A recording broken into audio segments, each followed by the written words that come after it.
don't have them. Okay, so we got 2, 7, 3, 16, 5, 2, 8, 19, 12, 0. Now, x is still going up, okay?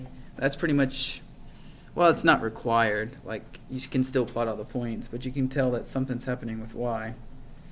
All right, so the first point is 2, 7. What's the point?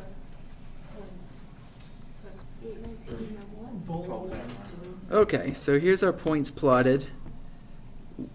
Here's the problem with this one, right? If you try to draw a line of best fit, it's not going to work. There's no line. These values go, they jump up and down. There's a word for that. It's called oscillate. So it goes up and down, up and down. There is no line of best fit. So when we go to determine the correlation for this, we're just going to say none. So if you have a hard time, if not impossible time, drawing a line of best fit, that means there's no correlation between x and y.